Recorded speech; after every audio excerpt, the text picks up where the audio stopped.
good pants. I didn't wear my Superman socks with it. It's So smaller than the other ones. You know why I like the XPs and all that? That's what that doesn't my son actually bought me. I like that. I changed the battery. That's why I have a 40 color. So I have two. The battery. I Making it. tell you what.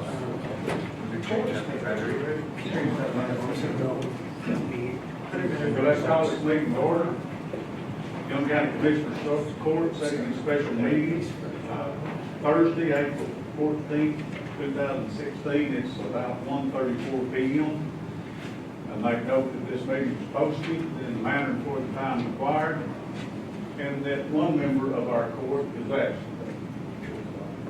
Stacy Rodgers. Haven't heard from you.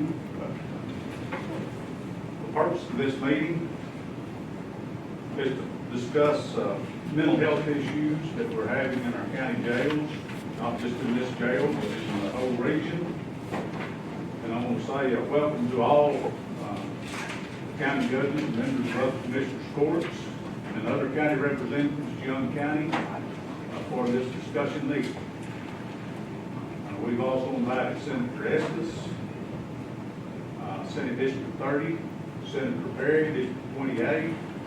Also, we invited Representative Springer, District 68, and Representative Frank, District 69. I don't know if any of those representatives are here. Okay, yeah, we have some. Thank you very much. This meeting was suggested by Commissioner Michael Sipes several weeks ago, and he asked me to organize it for him. Here with us today, we have Roddy Atkins, who's CEO of Helen Fairview Centers and our Mental Health Authority, who will moderate this discussion. If it pleases the court, I'll turn this meeting over to Roddy. Martin Hayhurst, also a board member of Helen Fairview. Sorry to let you guys. No, you're just on time. Just roll. And I have a few of my staff here. I was, have been talking with Judge, is that okay for you there? Please do. Have been talking with Commissioner Sipes and Judge Bullock about this. I know Commissioner Sipes had talked to me about being at a county commissioners meeting. And the hot topic was folks in jail with mental health issues, substance abuse issues, that sort of thing. And candidly, I had either just come back or was fixing to go to a national conference in Washington, D.C. with the National Association of Counties and some other folks with regards to the hot topic at the federal level was decarceration and folks with mental health issues and substance abuse issues in the nation's jail systems and kind of the problems that poses. And, you know, this, to give you a little bit of background, and I think probably look at some of the law enforcement officials that I see in here, knowing the county judges and our legislative folks, I think everybody's aware that this became a huge topic in Texas with what happened with Sandra Bland down in Waller County. That kind of set off a wave of discussion. And there's been interim committee hearings at the legislature around criminal justice and mental health and those kinds of things. It also prompted the state jail commission standards to come up, or the jail commission folks to come up with a new screening tool that was developed rather quickly and I think got implemented. They started piloting it and spreading it out to the counties back in November, and then actually they were looking for that to be implemented, I think, in December. And part of that had to do with the response to some of the interim committee hearings in the Senate, with the Senate Criminal Justice Committee questioning, well, from the jail commission standpoint, what are you doing? What do we know about folks? That sort of stuff. And the jail commission worked with the Meadows Mental Health Policy Foundation to actually test this assessment. I'm going to give you some unqualified opinions about what I think about that assessment here in a minute, and some of you may share some of the things, same things that you've done. It was tested rather quickly. It was developed rather quickly, and it was tested rather quickly during October in 4 counties. One of them was Gonzales County, one of them was Austin Travis. And the original assessment, it was really kind of done in a vacuum. They didn't ask any feedback from local mental health authority folks or any other interested parties. But when they first tested that assessment, roughly 50% of the folks that they tested over a weekend would have been eligible for, quote, suicide precaution. And some of the questions in there were, at least I think in our view, a little bit problematic in terms of for example, one of the questions in there asks, are you feeling, in essence, depressed or down or hopeless? Well, obviously, if I've just been arrested and put in jail, I may feel a little bit hopeless at that time, okay?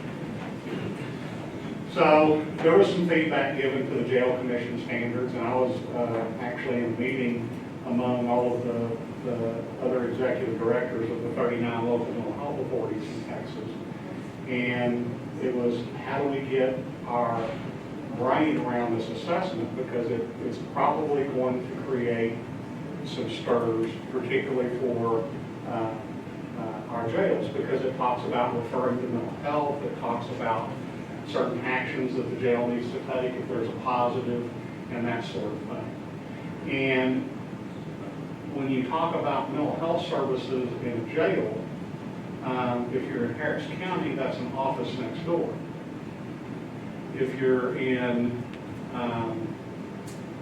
Young County, Palo County, Dickens County, it's who can I find? And a lot of times it's the local mental health authority.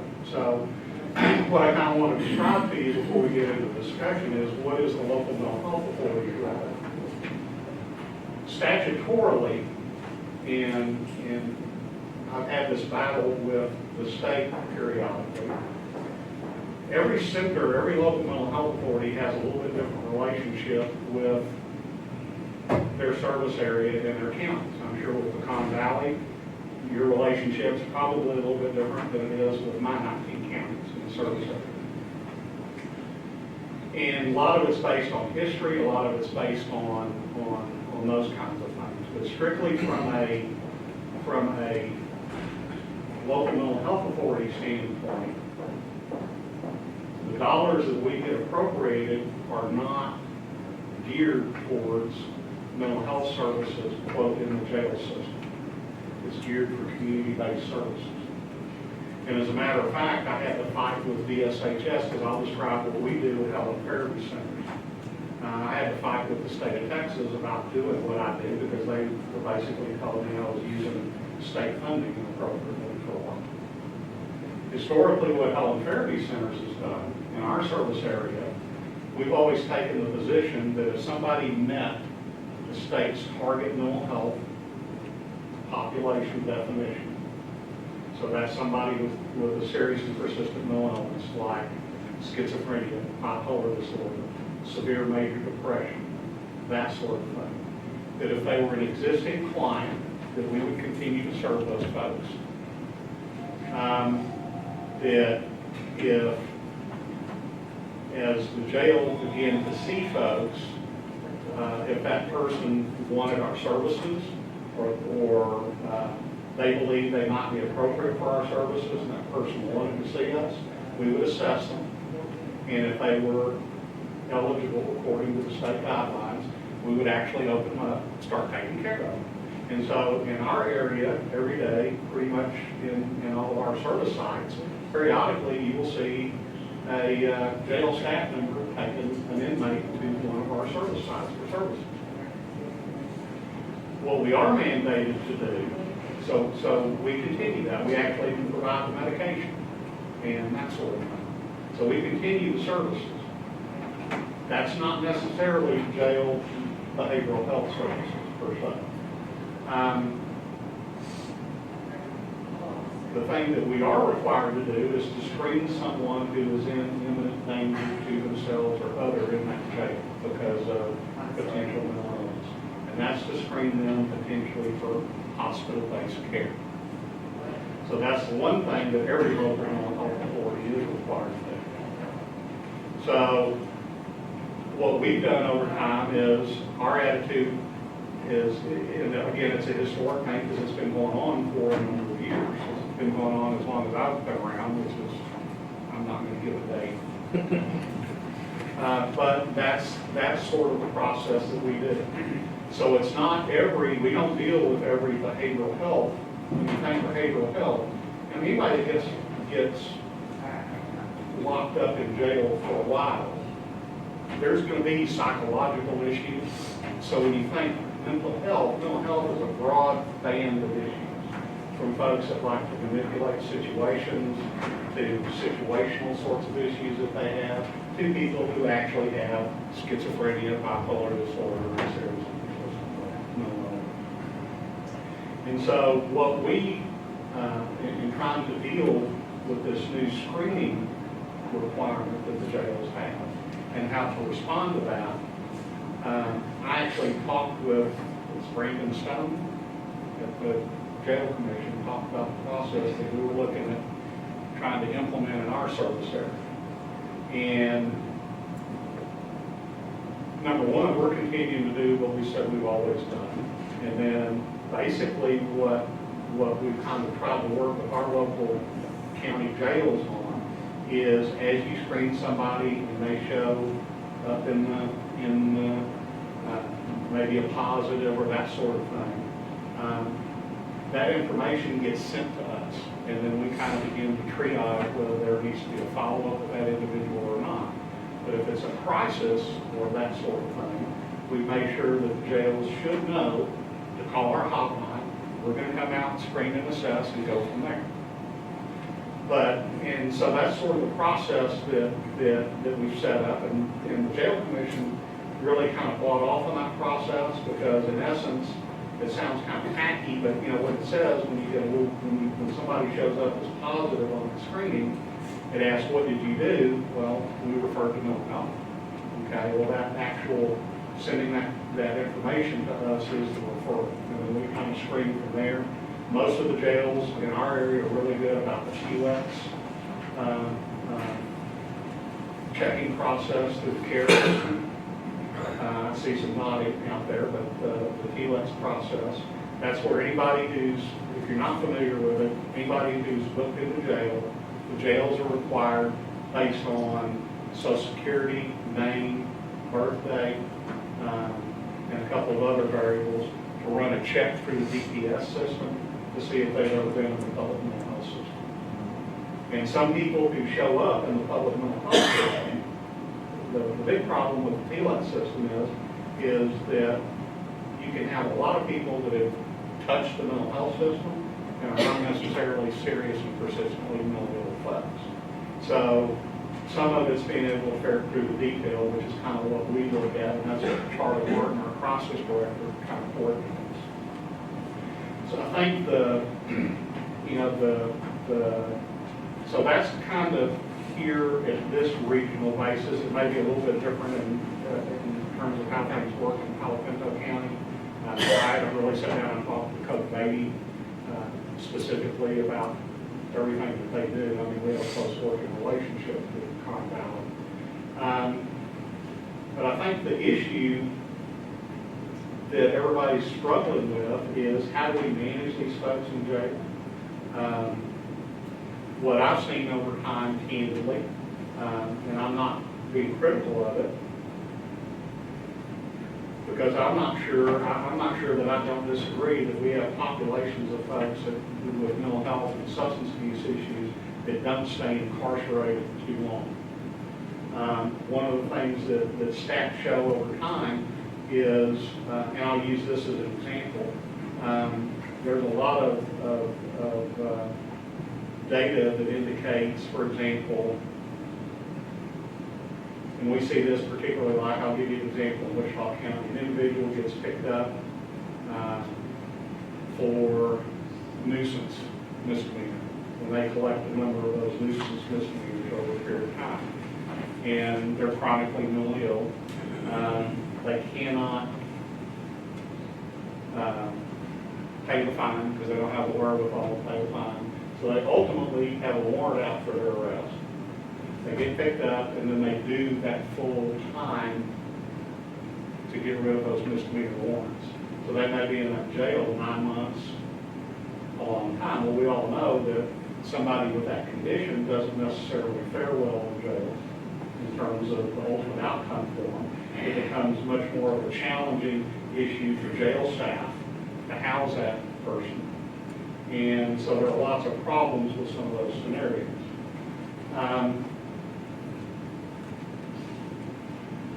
So when we talk about, I think those are some of the discussions when people start talking about, first of all, how do we keep those folks from getting into jail to begin with?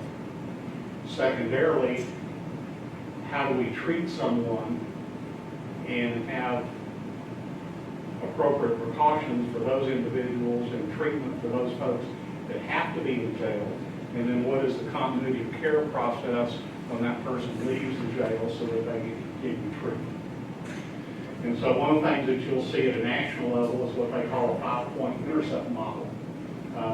That is kind of becoming, through NACO, is going to become kind of an emphasis, and it's been discussed for a long time, but basically it starts off with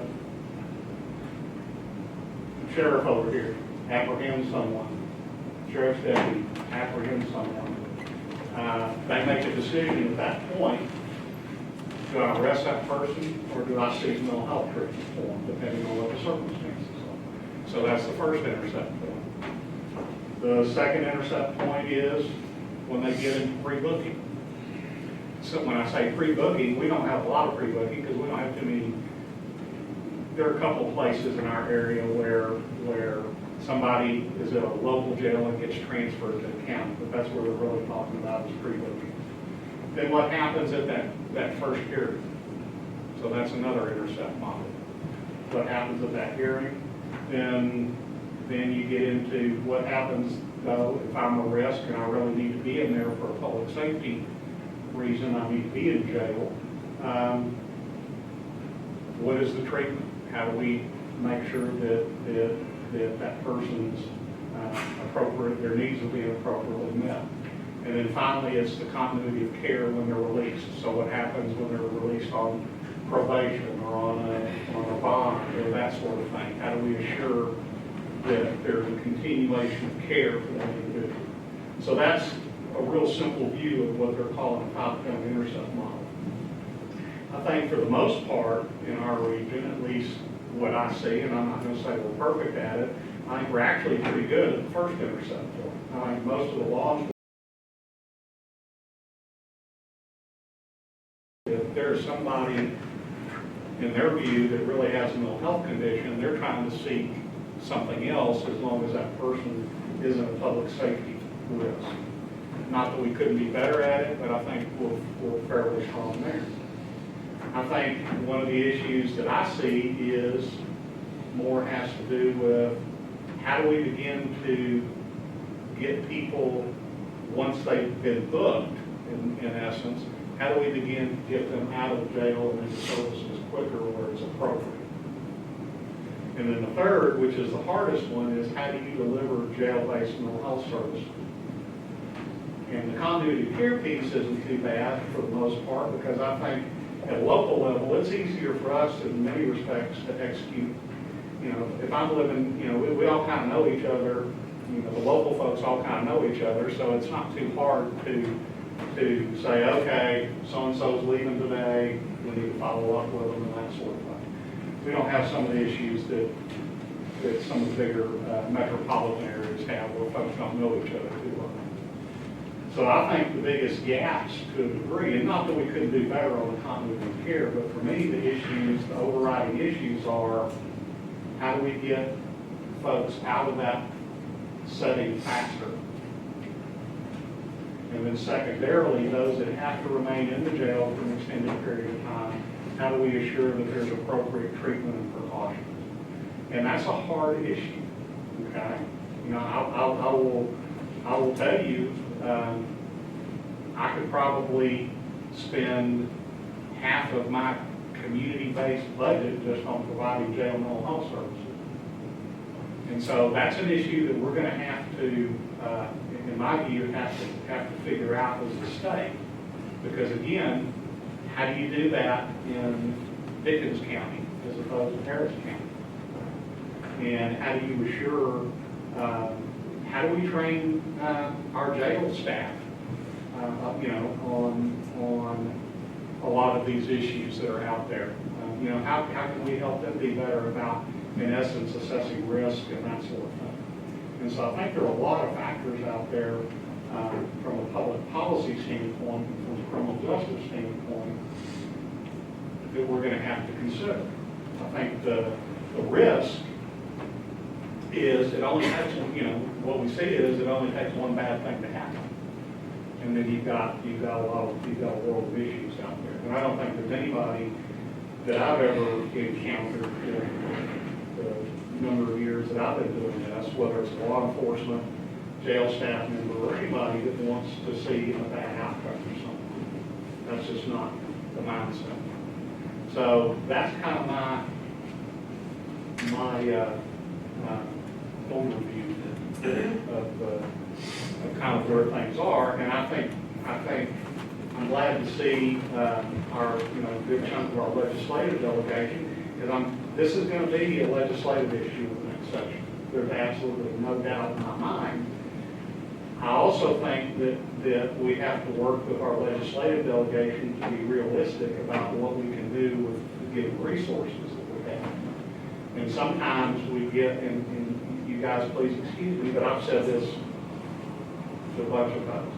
I think sometimes in Austin, we get a little bit of a knee-jerk reaction when there's a major issue, as opposed to let's really kind of think about what the real problems are and let's come up with some reasonable solutions. So I'm more than happy to kind of open it up to We've got people, we've got some jail people here, Yes. Jail administrators. Yeah. Eric Brown here with Young County. If you could, Eric, could you describe some of the issues that you've been having? Some of our major issues are a lot like you talked about.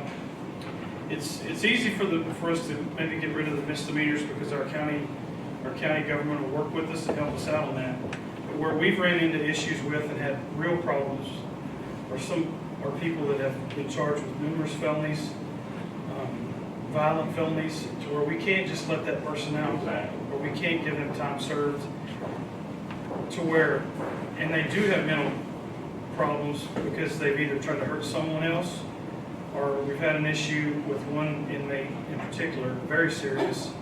He tried to kill himself. And I'm not trying to put blame on anybody, but where our problem lies is when we ask for help, and I know that this is statewide, is when we ask for help, we get told, well, at least they're in a safe place and they can be watched. Well, and I'm sure that everybody here knows, jail is the absolute last place that we need to have those people, because our people aren't trained for that. That's the absolute worst thing that can happen to us. It's where we have to hold that inmate because we can't release him, and then we get told, you know, that's the best place for him, that's the only place that he can be. And you're right,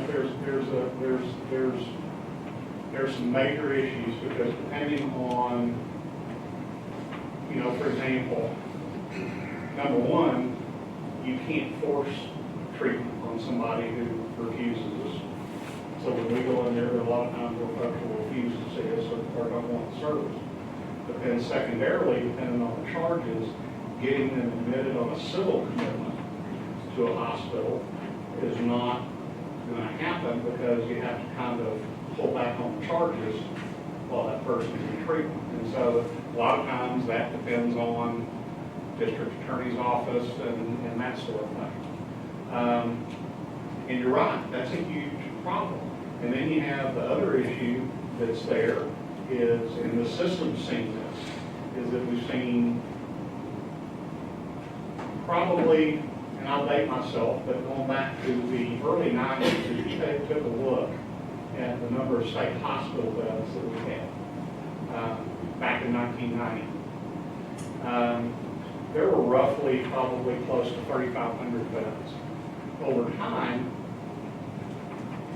the state had reduced the number of those beds, and there are a variety of reasons. It's not blaming the legislature, but a lot of the hospital facilities were old and it's expensive to do stuff with them, but you've seen a reduction in the number of beds. During that time, you've seen, I don't know how much of an increase in population have we had since 1990 in this state. You have that factor. When you have an increase in population, people bring their problems with them, okay? The other piece that you have is, you're right, one of the things that folks have come to do, because you're right, a lot of those folks don't, is the increase in criminal code procedure commitments, competency restoration. And so I'll give you a good example of local mental health authorities are allocated a certain number of beds to utilize in the state mental health facility. Our average daily census is supposed to be about 29 for our local mental health authority. We've currently been running around 38 to 39 because about 60% of the folks that are currently in our state hospital beds are criminal code procedure. Not coming in on a civil matter, but have been declared incompetent. And that's the way that unfortunately jurisdictions have been forced to try and deal in some respects with what you're talking about. Because it's one of the only mechanisms is to go through that process to determine competence, and say, okay, we've got a competency issue. Well, my question, Greg and I have talked about this on several occasions. My question is if we know that there's a problem, and the state legislature knows that there's a problem, how is it that we can never get answers? And I'm not talking about you folks giving us this, but we can never get answers, but we always get excuses. My question is can we not see that there's a problem? Can we not see that we get funds allocated to where we can get those funds for, like you said, mental health in a jail? I mean, because that's not ever going to go away, and it's going to continue to get larger. But that's one of our major problems is that you have a mental health patient and he doesn't just drain you on mental health. Then he starts getting you on medical. And we have a very tight budget in these small counties to where we have to make sure that we watch every penny we spend, to where 1 month with an inmate like that, and he can put us in the rears for a long time. I appreciate that challenge, because I think you've articulated the issue extremely well. You know, I don't have an excuse. I think it's a problem that And like I said, I'm not saying that you guys are the ones giving us the excuse, but I'm just saying. No. We all get it. I think this is something that is finally, you know, I think one of the positive things that has happened over the last probably 2 or 3 legislative sessions, and sometimes it takes time for things to bubble up. Haven't done this for a while, but has been the partnership that has occurred between mental health, the Sheriff's Association, the Texas Association of Counties, that sort of thing, to articulate the issues that you're talking about at a state level. Unfortunately, you know, if it was my world and I was in charge, I would figure out a way to fund it, but I don't get to make those decisions. None of our individual representatives or senators get to make those decisions either. They have to be able to work with their colleagues to figure out how to address these problems. And this is a very real problem, so that's why I'm glad they're here to hear you, because I support exactly what you say. There's not enough mental health resources to begin with, but when you talk about in the criminal justice system, you're absolutely correct. Sir, if I may, I'm also with Young County. Another problem we have is when they are accepted, okay? We screen them here through MHMR. We then have to drive an hour away, so that's you're having staff drive an hour away to Wichita Falls.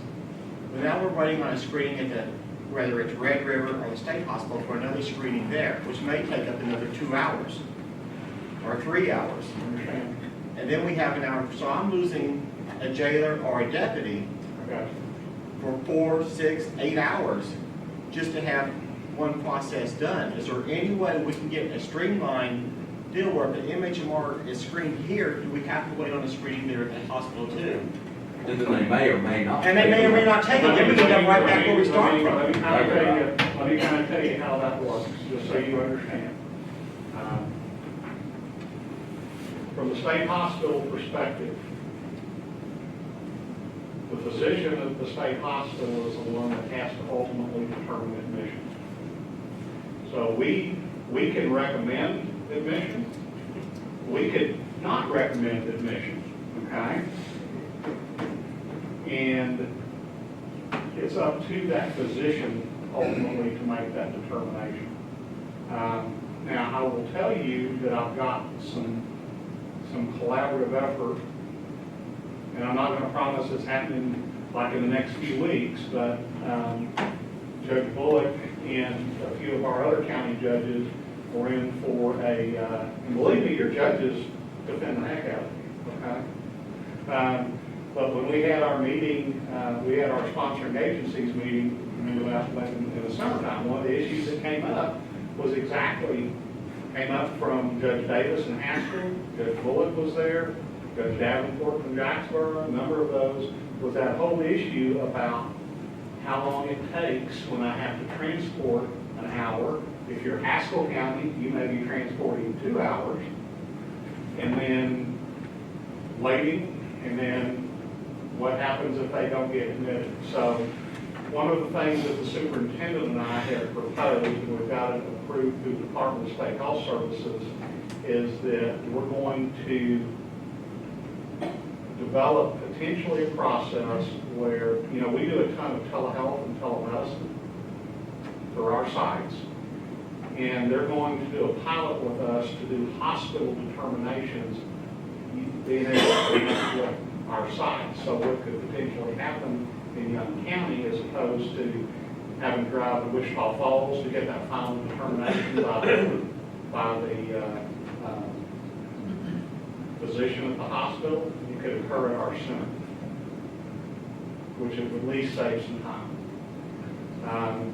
Would that occur even in the middle of the night? Yes. That's exactly what we've been testing. And so we got the agreement from the leadership at DSHS to do this. So I think in the next few weeks we're going to be meeting about this. And it doesn't necessarily cost any money because they have the telemedicine, they have the video infrastructure, we have the video infrastructure. It's more putting the process together and figuring out how that can work. And I'm looking forward to implementing it. So I'm going to tell you, that's now, unless they back out on me. Would this be the jails taking them over here to 4th Street? Or a peace officer. To your facility here, or put it into the jail? No, it would be right now through because it has to be done over. It's not that you can't do telemedicine in the jails, but there's a cost to the equipment and the security and that sort of thing. We're all set up at our center. So even in the middle of the night, a peace officer picks up someone on emergency detention. Then they could come to the Young County Mental Health Center with our screening clinician, hook up over the hospital on the video and have the physical determination done. Or a 10-minute drive, turn up. There we go. 1 to 2 or 3 hour drive into a 10-minute drive. That's right, and waiting for that, so, waiting, so the bottom line is, I'm not gonna tell you that it'll solve every problem for every county, but it should help. It should help to a large degree. I'm not gonna say it's the perfect solution, I would love it if we had video technology in every jail, and we could do those things there. But without any extra cost, this is something we can do. On the VTEL, like you're talking about, Stevens County currently has that, and they do all of their intakes, their interviews through VTEL at the jail. Would that be a cost that the county would have to incur, or would that be a cost that you would have to incur? Could be a county. Okay. the technology is not that hard anymore. I mean, it's really not that hard. Part of it is how you're able to coordinate those things. You know, the challenge that, you know, when you talk about Stevens County, Abilene's got 4 counties that do it. We have 19. And so the coordination piece and that piece is a little bit more challenging. But the bottom line is it doable? Yes. So you could have assessments done that way in a day.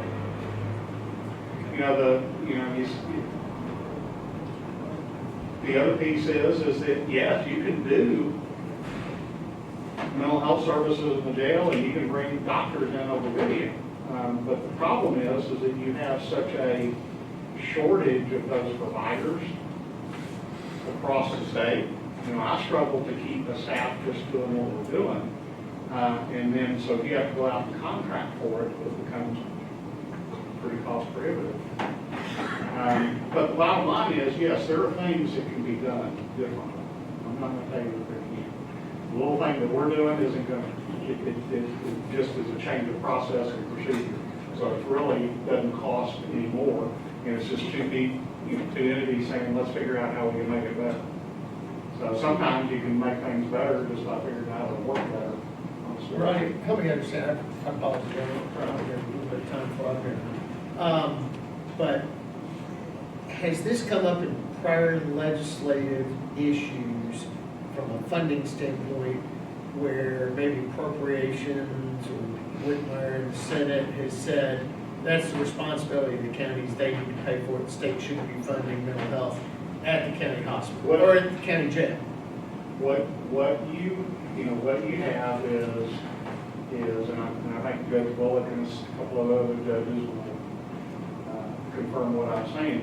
Basically, as I understand it, the counties are responsible for the medical care, and that includes the psychiatric care of individuals that are in their custody. Okay? And when you guys appropriate, now there's nothing that says that the legislature couldn't appropriate funding to mental health authorities to help provide jail services. But right now, you have a strategy that is all community-based. And so it's not, there's not an item. Yes. There's not an earmark. And so, you know, to me, when I think about funding, I don't know that it always necessarily has to be new funding, but, you know, from an incarceration standpoint, you know, I know that we've discontinued building some prisons in Texas. Is there a way to look at what we're doing, because there are mental health dollars in criminal justice. So what are we using those dollars for? And is that something that could translate down into what's happening at the county level, that sort of thing? So like I said, I'm not an expert on technically the law, but like I said, it's always been my understanding that the county is responsible when they have somebody in that jail cell. For, you know, one point, if you recall, I had to send letters out to the county judges and send it out to you guys. It was about the way DSHS was sanctioning us because we were getting penalized for serving people in the jail because of a residential outcome measure. And so we were getting sanctioned in a fairly significant amount of money. And so I was sitting there thinking, okay, we're going to have to quit doing what we've historically done. And if the counties want us to actually deliver services in the jail, we'll establish a contract. Well, ultimately, I was doing that more for DSHS's attention. You know, I'll help you candidly, because I think they're wrong. And I don't ever want to abandon our service area.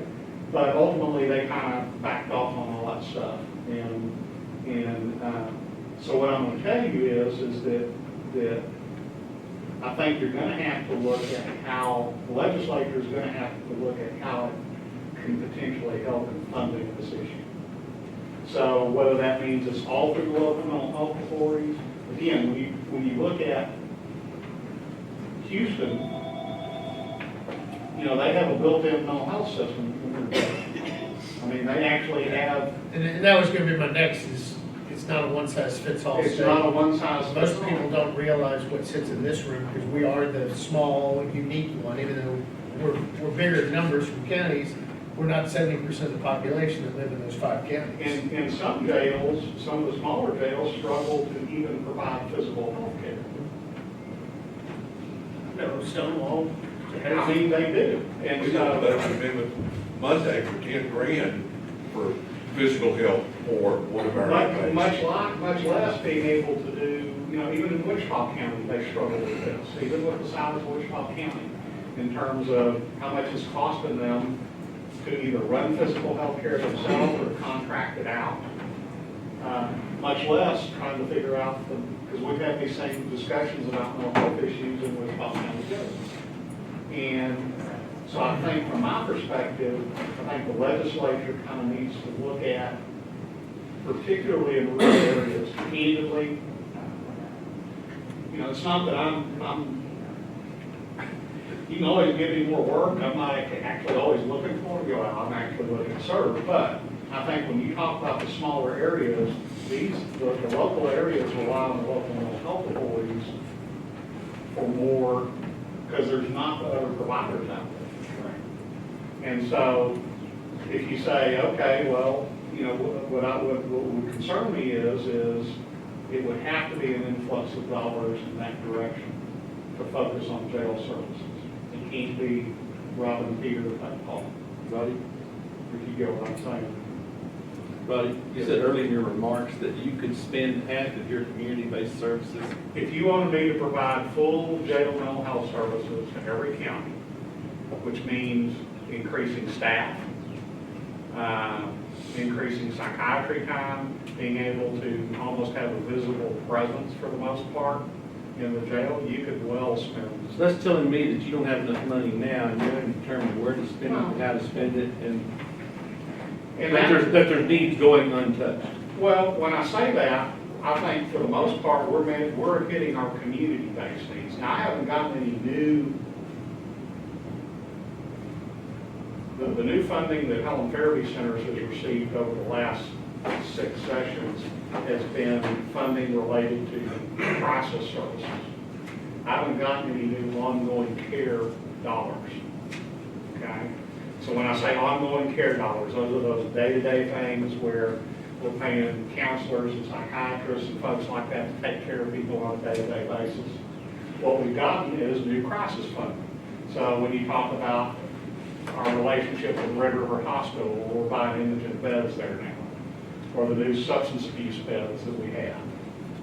It's all dedicated money for very specific stuff, and it's not going to bringing on necessarily additional staff and resources to serve people out in the community. We actually utilize that. And you know what? I gotta tell you, we have, since December 15th, we've admitted 96 people into those substance abuse beds, detox beds. What is, Roddy, what's been the procedure to get those people in those beds?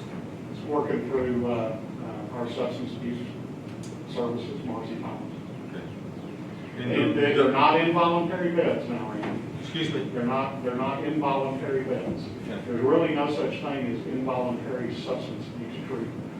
So what we do is if somebody is looking for that service and they're uninsured, because these are uninsured beds, we interview them to kind of see, are you really ready to engage in that treatment? Sometimes they aren't, but if they're in a physical health need, let's say they're alcoholism or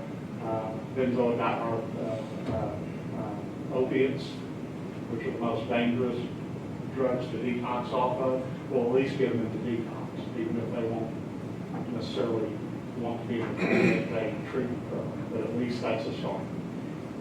So it's a limited, right now, the reason that we were seeing so many people is we didn't get the money until mid-December. So we're going to make sure we spend all that money by the end of the year. So we've got, and the state actually did give us a little bit more funding last month.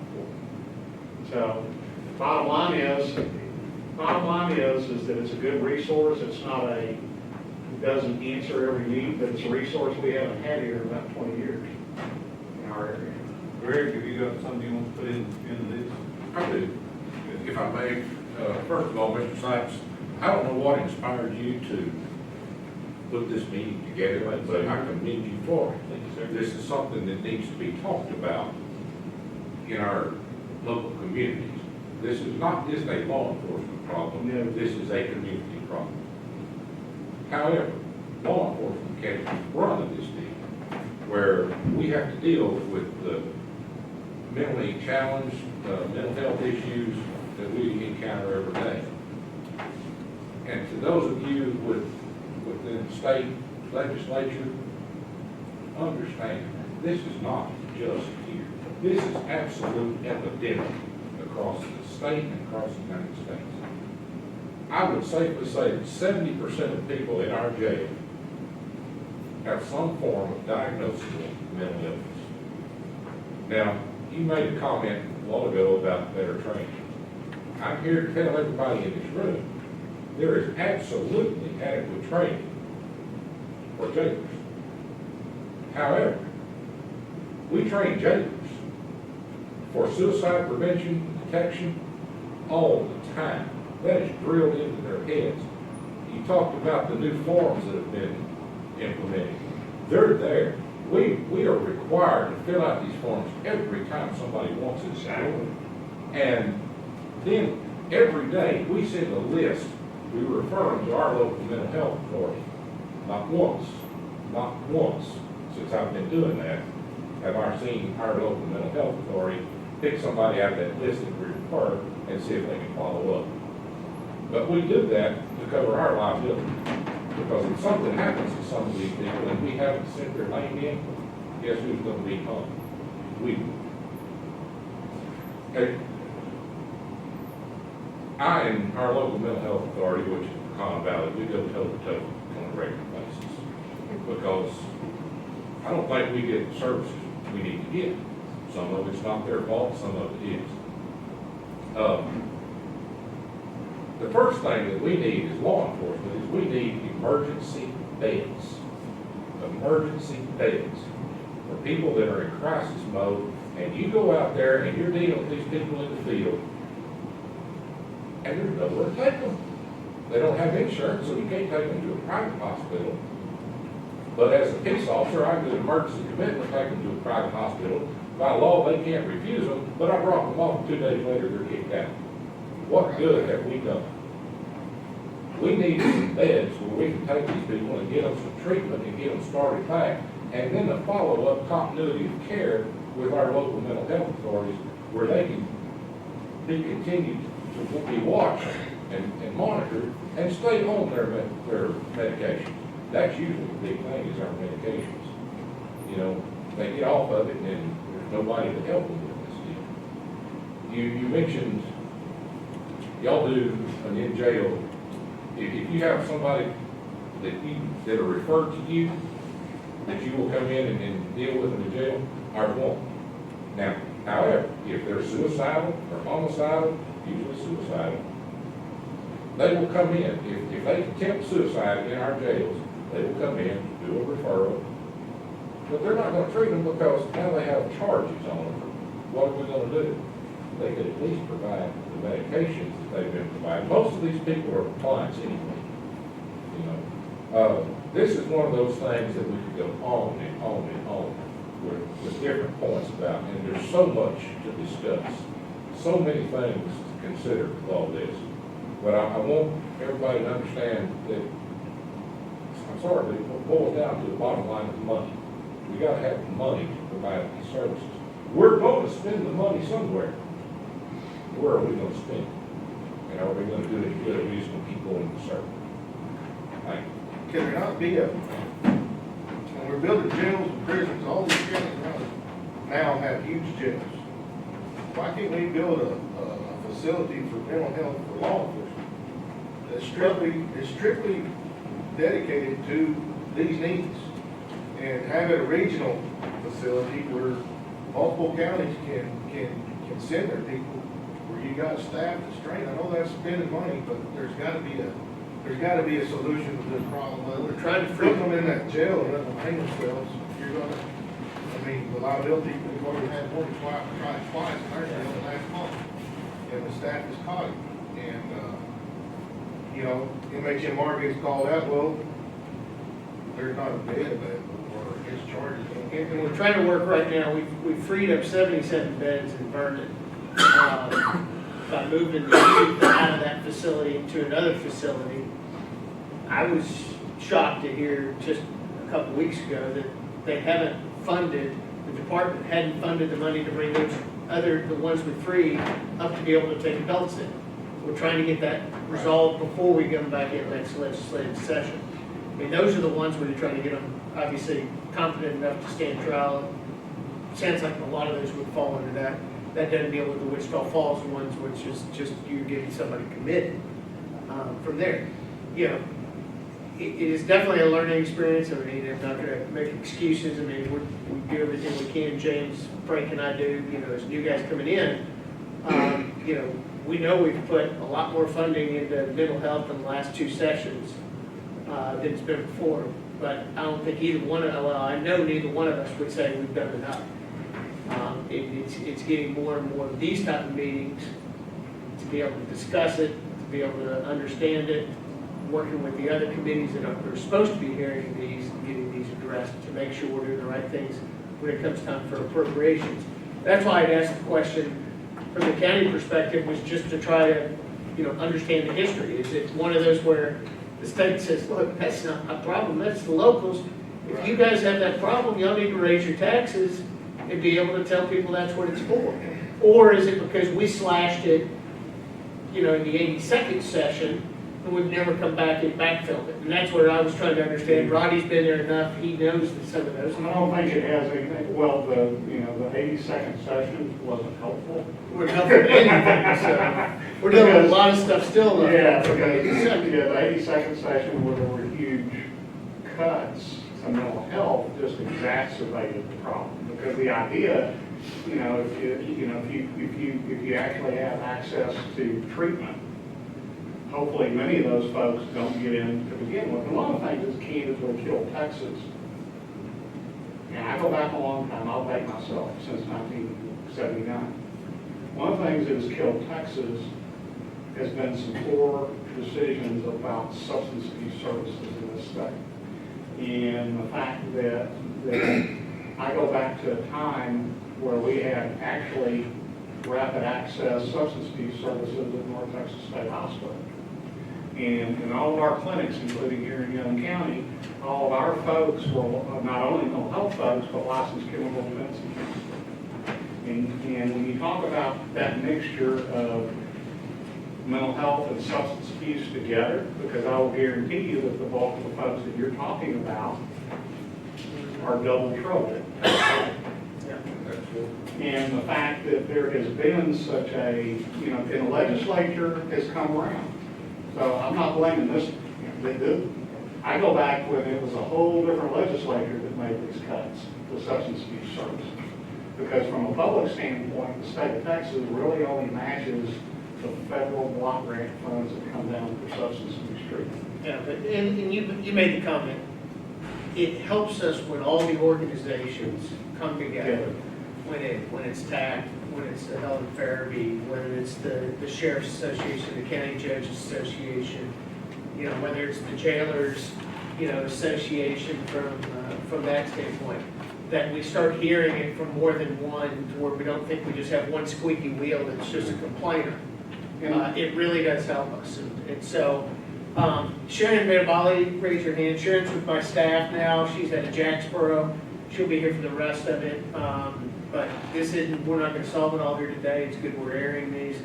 But we've got to understand what direction we're going in next session. And we've got to, while money's going to be tight, I agree with what you said. And I've said it from the day I started running, which was, didn't do a city good, having a guy in jail, spends 30 days there, doesn't get any treatment, because he's just going to come right back out. We're in the same problem we were before. All we did was waste the taxpayers' money to have him there in the first 30 days. So, And the reality is that some of these people they're crazy. they're gonna hurt somebody, it's gonna take a family or somebody get killed or something to rattle somebody's door to figure out, hey, this needs to happen. I mean, Yeah, and that's where we get from knowing, hey, let's face it, the 181 of us that all serve in the legislature from the Senate to the House, most of us don't deal with this on a day-to-day basis at all. We were out of touch from it. I'll be the first to admit, I've never had anybody in my family that's had any kind of mental illness from this, so God bless, I've been lucky.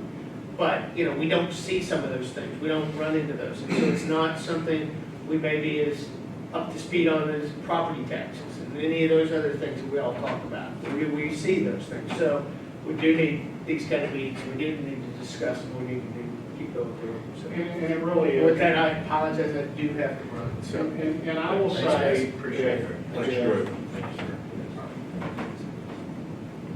Because I interact with all four offices. And I think our area, actually, I think they get it. I think it's more than anything else is, from a legislative standpoint, there has to be that broad-based momentum to make that effort. And so that's where, and I think we've seen that kind of progress because of the relationship that PAC, the Sheriff's Association, and community mental health folks have had trying to push things forward. And so, to me, and it certainly doesn't hurt our folks that represent us to hear from you guys on a consistent basis about these issues. It really doesn't. Sometimes I'm a pest about it, and that's me. But hearing, you know, one of the things that I paid attention to, one of the things that impressed me the most is a couple of times that I've been down for Sheriff's Day down at the legislature. It's a pretty awesome sight. And you're hearing a lot of mental health talk at those meetings. So there are not a lot, you know, I don't have any easy answers today other than, you know, from my standpoint as the executive director of Pelham Fairview Center, we'll do everything we reasonably can to work and help. And I think it sounds to me like maybe you guys need to have a discussion with your local mental health board. I have to be, I understand. I'm not trying to be ugly, No. but, you know, you think you've got a problem to solve, an issue, you know, but tomorrow the game is changing. Put John DeMorris to call the code and get him to come up and talk to us. And so, I have a question for you. Sure. Is there any outpatient services for someone coming out of Young County Jail that's sent down here to maybe therapy or any kind of program there? well, if, you know, number one, if that person is, you know, whether they have a substance abuse problem, yeah. I mean, I'm talking If about. they have a mental health issue, I'm talking about a jail, transporting one from this jail to this daycare center out here okay. to have some kind of therapy, something like that. So Judge, are you talking about after they're released from jail? No, I'm talking about While they're in jail? And we have talked about that to where, like what the judge, I think what the judge is saying is, while they're in our custody, is there any way for them to have like an outpatient treatment to where we take them, not just for their appointments, their normal appointments with MHMR, but let's say that they have a substance abuse or some other problem that they have besides mental illness, can they still be treated while they are in our county jail? How can you afford the manpower? Well, it's tough, but here's I can see where the judge is coming from on this. Because we've had several people talk to us about that, to where, I mean, if it's gonna be helpful to us, I'd be willing to come to the county court and say, hey, look, can we get maybe one more jailer or one more part-time position to where we can do that? To where we can take the patients to where they have an outpatient process. From what I would need to look at, and here's and I'm not gonna say no, because I like the idea, particularly since we've got substance abuse services at the center. The substance abuse limitation is how many people are we treating at a given point, because that's a licensure issue. And when I say licensure, the state likes to sit there and say you can only have X number of people in your caseload at a given time in substance abuse treatment. So I'm not going to say, no, we couldn't do that. Would we be able to take care of the full demand? But in terms of that's certainly something we can look at. And I can go back home and talk about Rebecca's. Because there's several jails, and some of them are a little bit larger that have NA, AA, Yeah. and programs that are set up within the jail. Let me bite on that. And it, I mean, Let me bite on it. I think it's a good suggestion. I'm not gonna say no. You know, if it's something we can figure out, I would certainly want to do it. I think that would work better if y'all came to the jail and did your counseling services in a secured jail than taking an inmate that's in a secured facility to a private facility and say you just off and hurt somebody, then look at your liability or versus the counselor going in and visiting those inmates in a secured setting. I'm not gonna disagree with you that there isn't a risk. What I can tell you by experience is we may have had one issue in 20 plus years that I can think of, and that was in Wichita Falls, where there was a problem with an inmate acting up, coming to see us. It just doesn't happen. And I'm not sure, I can't explain why. You know, but we have to, the other thing that you gotta understand too is when we talk about dedicating and moving staff to go see folks in the jail, part of that is trying to figure out how to do that with the other folks that we're serving in the community. And so we run into staffing issues like you do in the jail in terms of, do I have enough people to man that jail that day? Well, and I think the people that's coming to see you are wanting to see you. Yes. You're not forcing them, so That's right. they'll be there. Yeah. That's where we need to allocate these funds to dedicate part of your staff just for law enforcement only, or criminal cases. And I think, you know, and when I say that, I think you're probably right, particularly where it pertains to rural areas, because when you talk about most of our rural areas, there's not like a large number of behavioral health providers running around. And the local mental health authorities tend to have, not all, but you know, have at least a little bit of the infrastructure to be able to do that. But again, that has to be something that I think the legislature is going to have to take a look at. I'm not opposed to, you know, what I'll tell you is, as somebody that served, has been taking care of 19 counties for a long time, I'm not opposed to doing that for our folks. would a solution be, like currently we have a medical program set up to where we have a nurse come to see us 5 days a week, 4 hours a day. Would it be that big of a problem to where we have a mental health individual in our jail 4 hours a week, 4 hours a day, 5 days a week? I understand that you would have to come up with the funding, but I mean, would that not be, could that not be, would it be that impossible to do, is my question. Given the existing funding, it would be a challenge. In isolated places, if we just did it for Young County, no.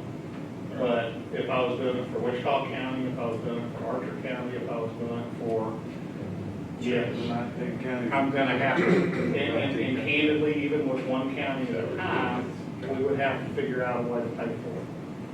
Because we keep things pretty tight in terms of staffing. So it is a resource issue. You know, like I said, could I swing it with one? But, you know, the bottom line is that, yes, I could probably swing it doing one county. Trying to mimic that in a number of places, it's I understand, but I mean, it's a lot like what the guys from Palo Pinto are talking about. I mean, it's a huge, you've said you've only seen it one time in 20 years, but it still happened. And there's always that one time that it can happen. And just moving them from point A to point B is, you have to make sure that you take care of every possible security scenario. And I agree, and like I said, you're right, the ones that are coming to see us, if you guys are bringing to the mental health center, or Wichita County bringing to the mental health center, or Archer sometimes is bringing over, they're the ones that want to see us. And so, yeah, you're less likely to have them want to act out. Also gets them out of jail for you, but. Can I mention a few things, Ronnie? Yeah. I'm Gina with the center, I'm the associate executive director. We have tried where we can to provide as many services in the jail.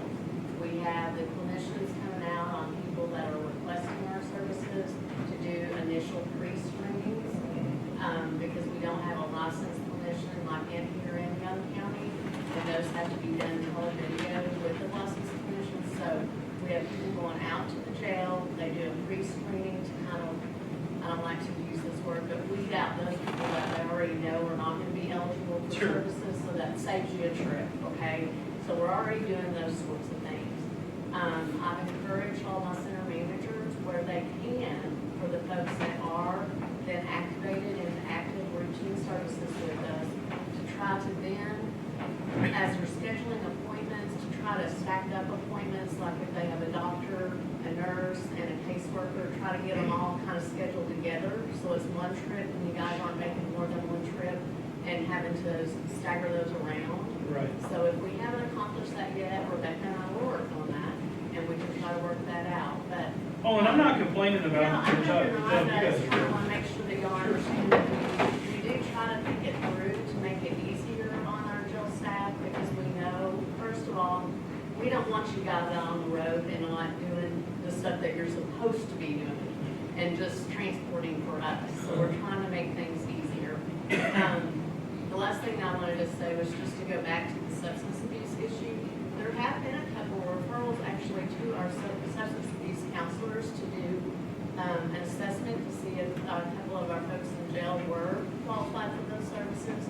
And as it turned out, they weren't quite qualified, but they have actually done that to see if a couple of our inmates were qualified for our outpatient treatment. So that the door wasn't closed on that, and so it looked like at that time we must have had enough slots that we could have provided that service. So then, yes, we would do the substance abuse screenings too.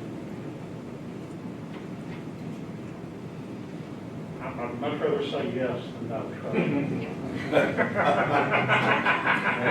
No. Excuse me? You have anything? No, Sergeant Will, do you have anything that you're wanting to talk about? One of the problems I see is that I get to sit in there with these guys when they're talking to the caseworker, when they're talking to the doctor.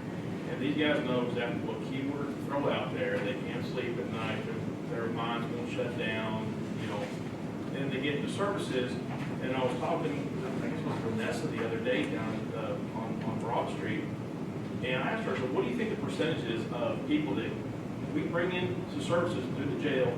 Eric comes down, he screens them, they get into services, we take them up there to the casework, we take them over to Denver Street, we take them back to Broad Street, then we go take them for lab work. They get out, we just wasting our time, because she said about 95% do not return for their care. And then we get them right back in the jail, then I'm calling Eric again, and it just keeps going and going.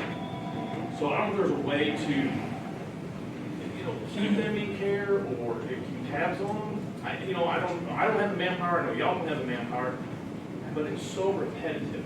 Over and And who gave you that staff?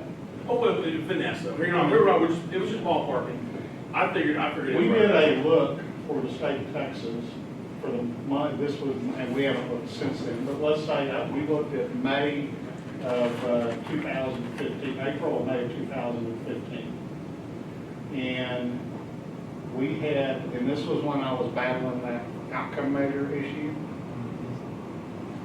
And so we took a look at what the jail follow-up rate was, how many of those clients followed up with us when we got out of jail. And I think for the month of April, it was either April or May, we had roughly 70 some odd people who were discharged from jails throughout the 19 county who we were serving that belonged to us.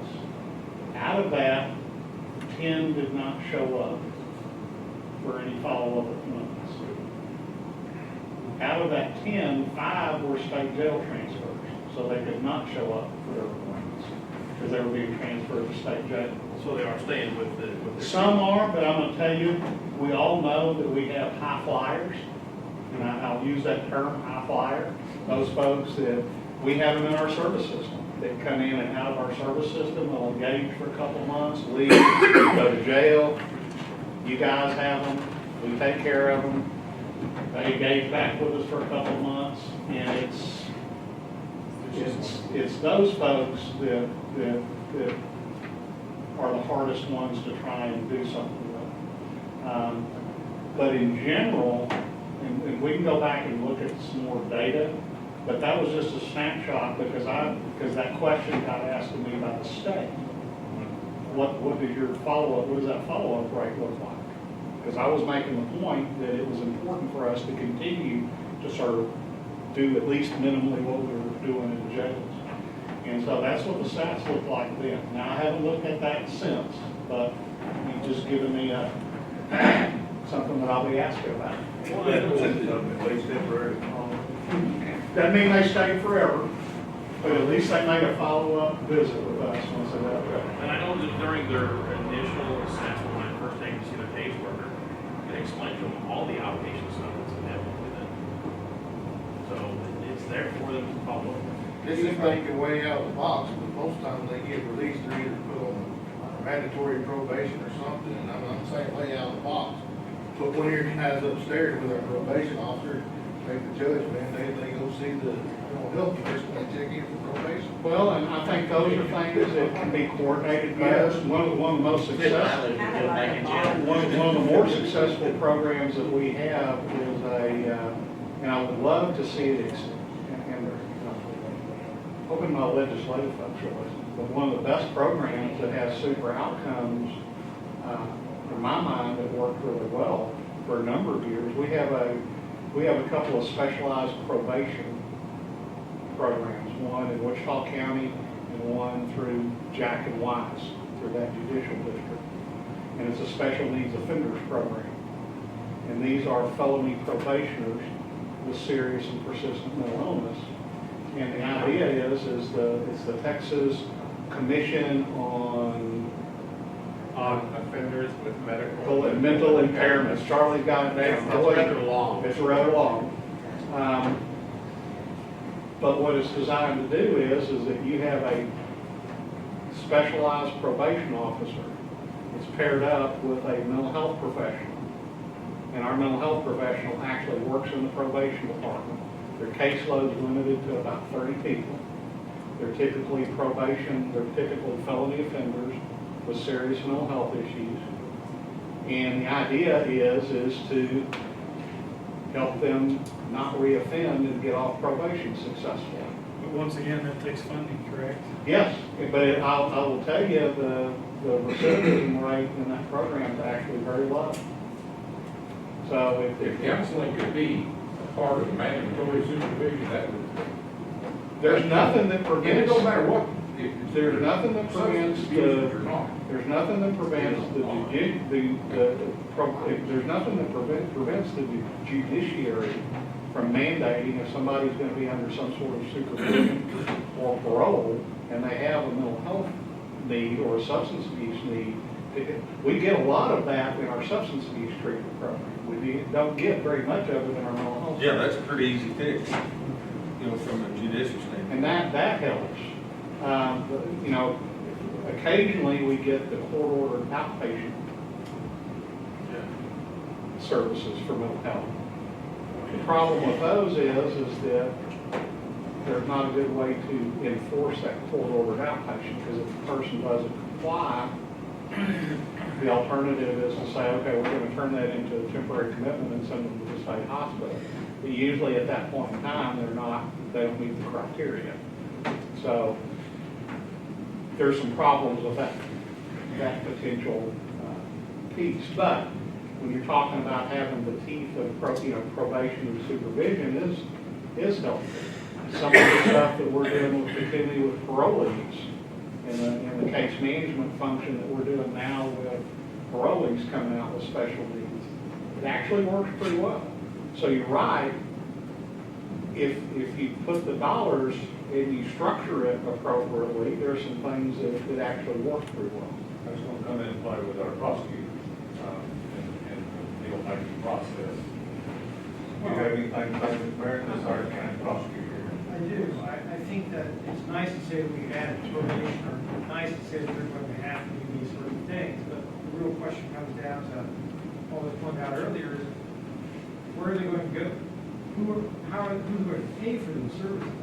Because most of the folks that come into the system don't have any insurance, they don't have any money. It's very frustrating as county attorney when someone comes into the system, their file line is on my desk, and it's obvious that it's not just an issue of criminality, but it's an issue of there's a mental illness here that this person needs to be taken care of. I have no choices really where to go in this kind of rural community because we have no choices where to send them, and we have no funds in order to treat them with. So making it part of the probation, you're only, unless you have a system set up where these people can go for help and they have the resources, you're only going to set them up for failure because they don't go, they come back in on motion to vote, and we have to put them in jail. So we're just, I don't like to send people to fail in our system, and I think that's what it's going to do unless you have the proper safety net. And I hear your concern, of course, through the center, through the local mental health authority. People, probably 60% of our adults are uninsured, 70% of our adults are not on Medicaid or uninsured. That's what the state appropriates funds for. So if that person meets the target population mental health, and this is where the interaction, I think, is critical between local mental health authorities and prosecutors and district attorneys, is when you have those kinds of scenarios, is could that person be eligible for public mental health services?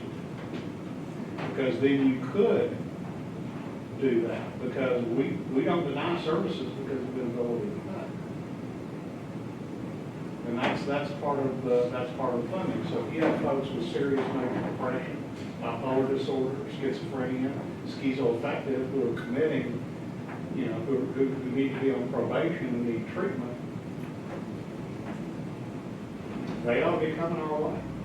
And it could be a condition of probation or supervision. And if that's done, and I've spoken with the local offices before about providing services to people on an ongoing outpatient sort of basis. If I end up sending 40 or 50 people over to you, you're not going to have the people to be able to deal with that situation. Where are you going to get the funding for that? I'm not saying I'm saying the funding has to come from somewhere. I agree. As individuals, whether it's from the county level or the state, but it's not simply not. And probably some of the folks that you're thinking, because the other thing we would have to do is that we would have to really see whether that person was eligible under the state guidelines for our service. But I want you to know that that's a potential option.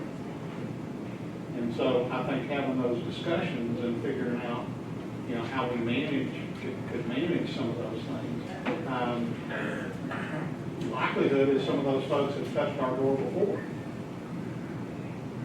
If they're showing up, there's a good chance that we were either seeing them in crisis services and they didn't engage, or they were in a short-term episode with us and just wouldn't engage and share with us. It's surprising when we start looking at the histories of folks and what they do. So what I will tell you is that we're certainly open to the discussion. That's helpful. All right, you got anything you want to put in there? Okay, thank you, Doug. Appreciate the opportunity to listen to all this. It's a shared problem in Morris County. We've got our new sheriff, Lane Aiken, with me to speak with us as well. Appreciate them, but I didn't see you over there. How are you doing, Joe? Doing well, how are you?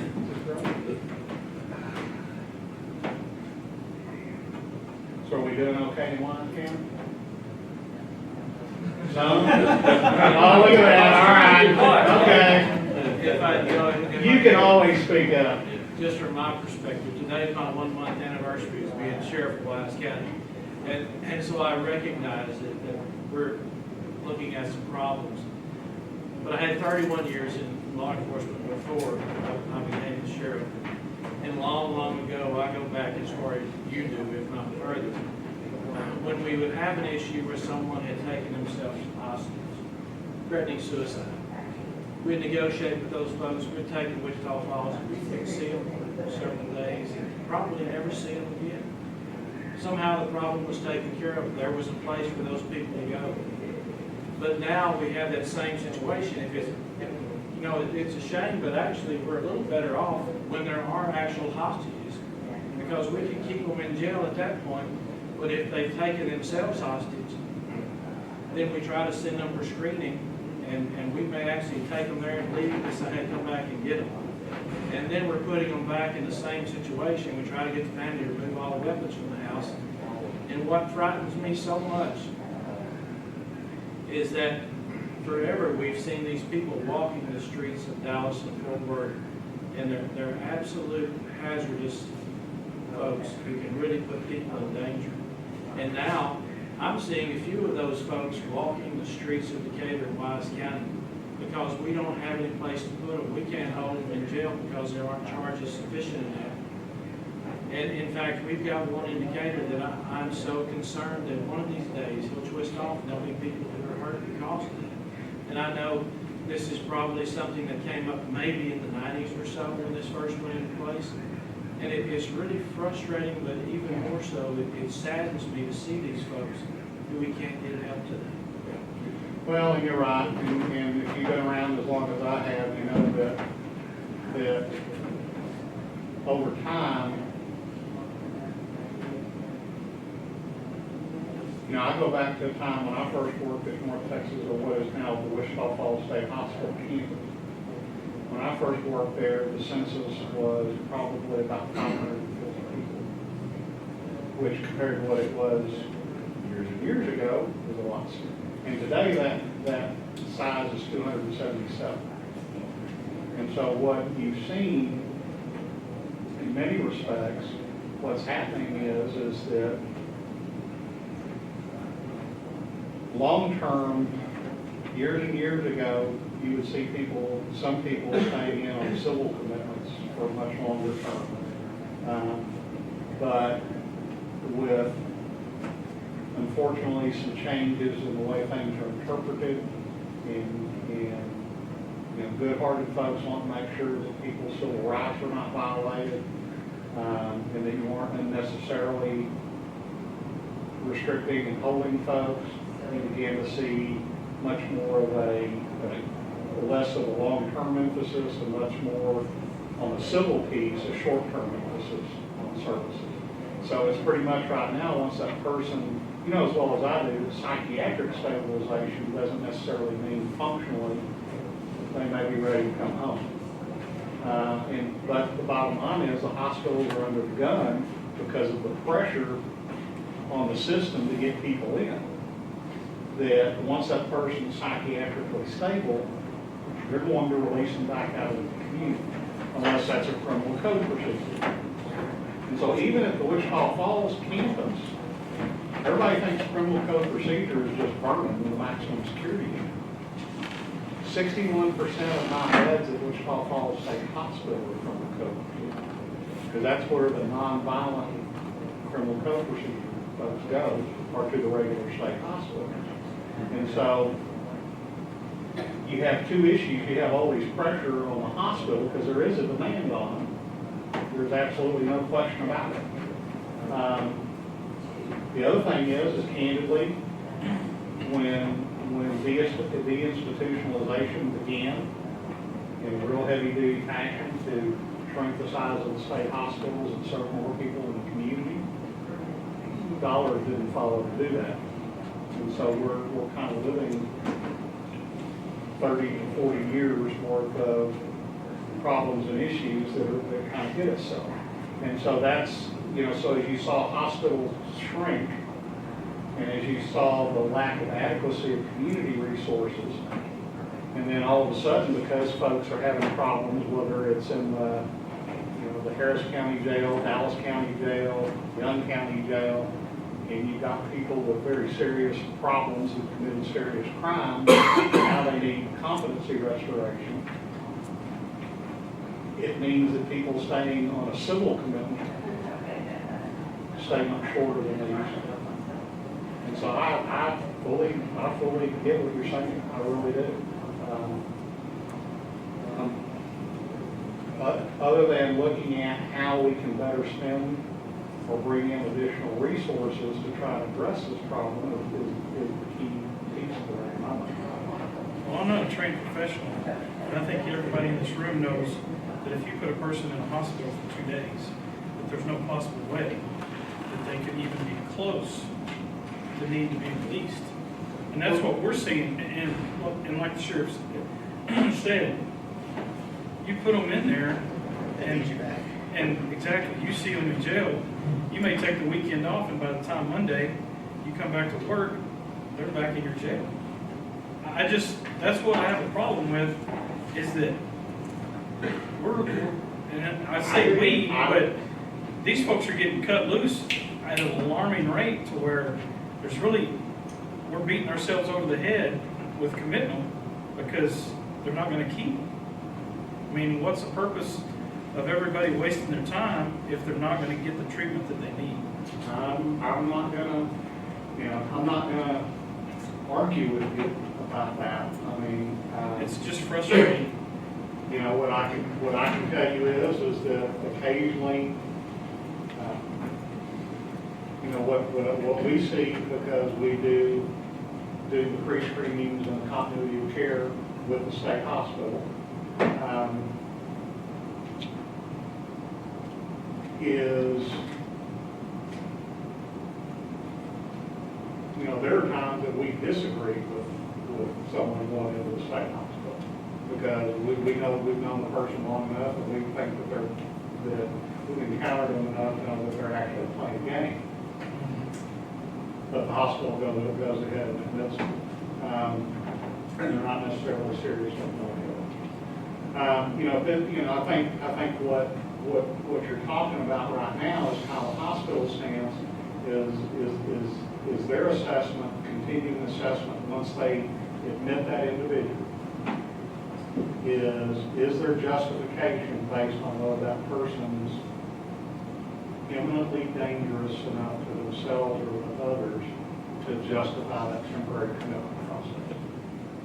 And that's what they're evaluating. Now, I don't get the next piece that comes in is when they do file a temporary commitment, local mental health authorities do what is called an alternate treatment recommendation, which is kind of like a non-medical or a non-psychiatric certificate of medical examination. We go in and say, yeah, we kind of agree with the doctor saying, and they need this, this, and this, and kind of help formulate a plan. Or we say, no, we actually think if you brought them back here and did this and this and this, they could benefit from that as opposed to being in the hospital. So, you're talking about a civil process as opposed to a criminal process. And when you talk about detaining someone civilly, it's a different set of considerations in trying to restrict somebody's behavior under civil law as opposed to criminal law. It's a different animal. And people are cautious, keenly, about wanting to unnecessarily restrict somebody's civil liberties. I think another important component of all this, I think it's important for the legislators to remember is, like someone said earlier, people learn the buzzwords and phrases they need to use to get the outcomes that they want to see, and that's the same for the inmates that are wanting to get a particular prescription prescribed to them.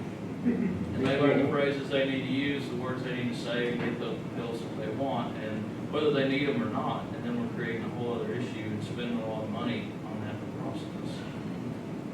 Because, and I'm not So yeah, I just think that's an important thing to bring up too, because while there's not real resources for us to get meaningful help, it's real easy to write a prescription.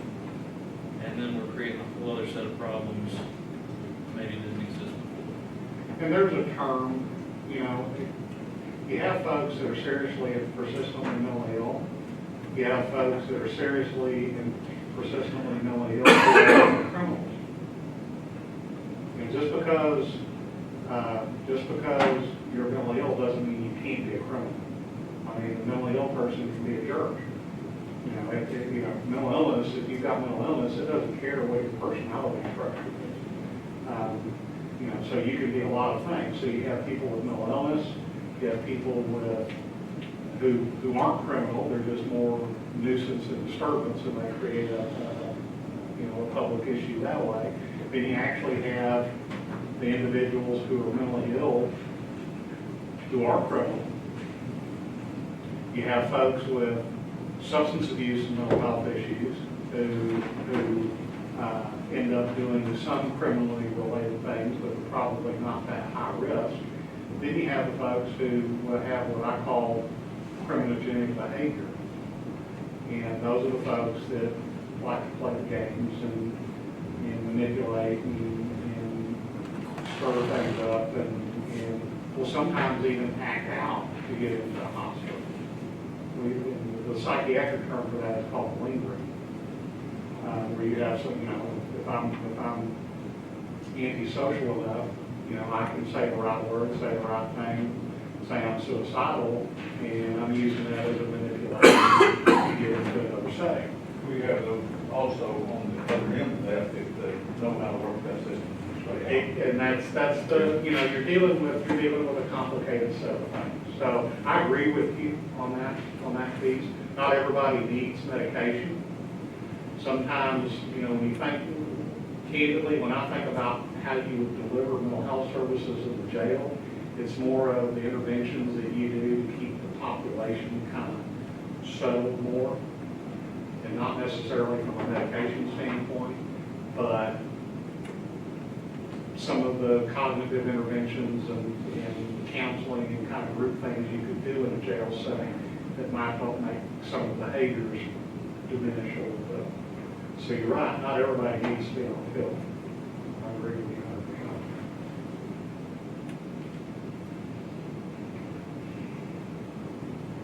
100%. Mark?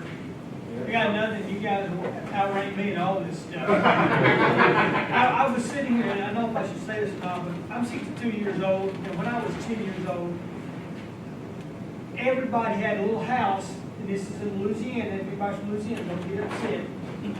I've spent 48 years trying to get rid of the accent, hope I didn't offend. Everybody had a little house in their backyard, and weird Uncle Ralph lived back there. That's just the way it was. And everybody in the neighborhood knows that's weird Uncle Ralph. If you see him walking down the neighborhood, you turn him back and he comes back. And that's the way it was dealt with then.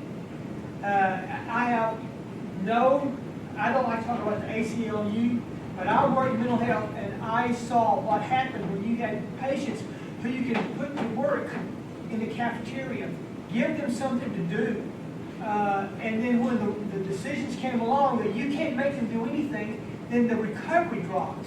They didn't have any self-esteem, they didn't have any focus, and not being a mental health expert, that's the way I look at it. And I just came back from the National Behavioral Health Conference in Las Vegas and sat through a lot of classes. This issue that we're talking about here is countrywide. There's no funding or not enough funding. There are challenges that people are seeing, new challenges every day. And this is what and these meetings are going on all over now, trying to figure out how to deal with the state requirements that get put on us. How we're supposed to do this treatment, but if you do this treatment, you get fined for it, in essence, because they didn't want you using that money when it was really needed there. Okay, I'll be quiet. I'd also throw in, Roddy, you mentioned NACO a couple times, National Association of Counties. They've got a Stepping Up initiative going on right now, and if you're not plugged into that, I would sign up to be receiving any updates, because they're sharing a lot of best practices that are working in other places, and you know, It's not gonna work for everybody, because some are really small counties, some are really large counties, but it's good plugging all these people together, like we're doing in this room, but nationwide, talking about what's working for them in mental health jails. And that stepping up is what I was talking about with the 5-point sequential intercept model, from where law enforcement engages through booking, through the preliminary hearing, through going to jail and release from jail and that sort of thing. And it's actually, I think it's garnering. I sit on the National Association of Rural Mental Health Board, and I'm their representative to the National Council of Community Behavioral Health and Developmental Directors, which is associated with NACO. It's an affiliate with NACO. And I think there are some things that we could potentially, models are awesome, but you have to tailor them to local communities and to local regions. I've always seen that. You have to do that, but I think to me, I think it merits a discussion for folks to follow that particular intercept model. That as a local mental health authority, we're more than happy to engage about how we can figure out how to implement that model, given the logistics and the territory and that sort of thing, because it can't look like, what I will tell you is no model looks like it does from one place to the other, because it's, we're all live in different communities and different regions, and so they have different barriers and challenges. So I agree with you. I think that's a good thing. If you guys haven't seen that particular model, and They're doing webinars periodically. Yes. About different components of it. Exactly. Anybody else? Can I say something? This Yes, ma'am. not be relevant. I used to do the jail prayer ministry with the women at Jacksonville Jail. Every single one in there has something to do with drug-related charges, every one. Every single one in there was also afraid when they got out, because they were going right back to the same situation. And they knew they couldn't survive that. So y'all take that, put that wherever you need to put it. But that is what I learned from doing that, is what can you do about that? I mean, you're gonna go right back into the same thing, because they don't know how to get out of it. The issue that you're talking about is absolutely a true issue. When somebody comes out of jail, or you can mention prison system, the biggest barriers to people reoffending is, I call it, I go back to my psychological training, which I talk about, I always talk about the legislators as Maslow's hierarchy of needs. Okay? So the first thing you need to be able to do is have food, shelter, and safety. You can't transcend and become a recovering individual unless you've got certain sets of securities in place. And a lot of folks that we deal with don't have stable housing. They don't have stable food. They don't have relationships, and they don't have a purpose. And so those are the things that if you really want to see folks with mental illness and substance abuse get better, not reoffend, part of that is how do you address those particular things. And one of the things that the state has kind of done over the years, I'll go back into history here in our rural area. Back in the 80s and 90s, we used to have a ton of transitional living programs in this region. At one point, our rural area had 64 transitional residential beds. You remember? Yes, sir. Okay. Is it like a halfway house kind of? Not a halfway, because it's not a halfway house, but what it was geared for folks that really needed to, they just weren't ready to go back and live on their own, but kind of needed some support, some supervision. It was a voluntary thing. They could get mental health services, they could do that, and gradually work to step on out and become more independent. Well, a lot of times what happens with policy changes and things like that, and we see the latest new kinds of things that come into play, the term of mental health is evidence-based practices. So one of the things that occurred during the late 80s, early 90s was this move towards things like it was called assertive community treatment, where you really try to wrap around somebody living in their own place.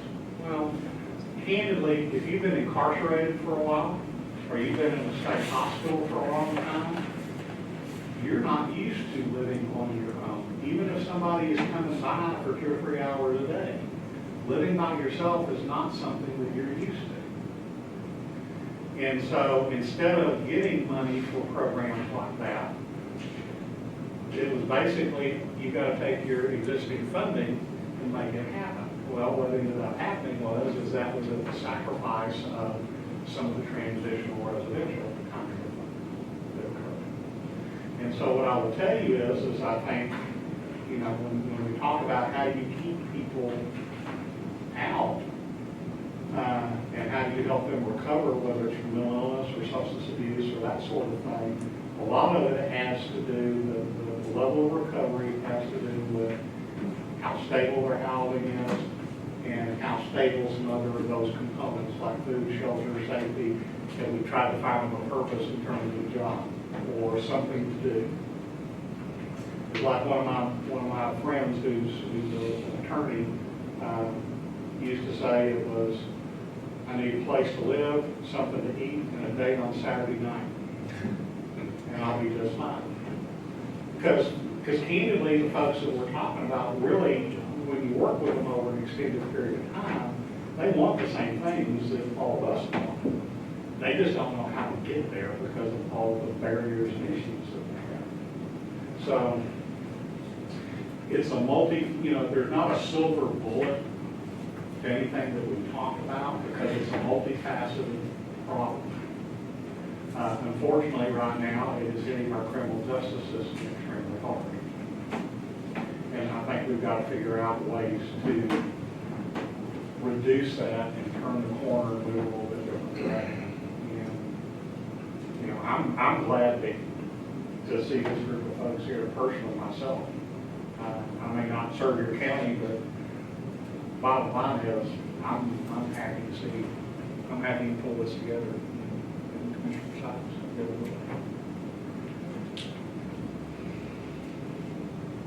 Anybody else? Marcia? Is there anybody out there that didn't sign in this sheet? Okay, I'll put it back out there. Be sure. Thank you, Judge. Thank you. Thanks, Thanks, Judge. Commissioner. Yeah, thank you. I'll second that. Pruitt, second. We're second, yeah.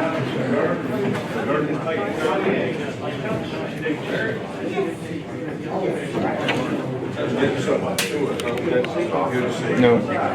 Thank you, Jason. Again, I appreciate you.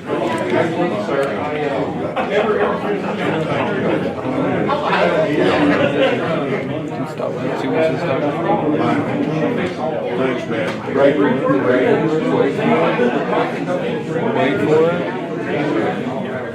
Still stopping. The camera's on.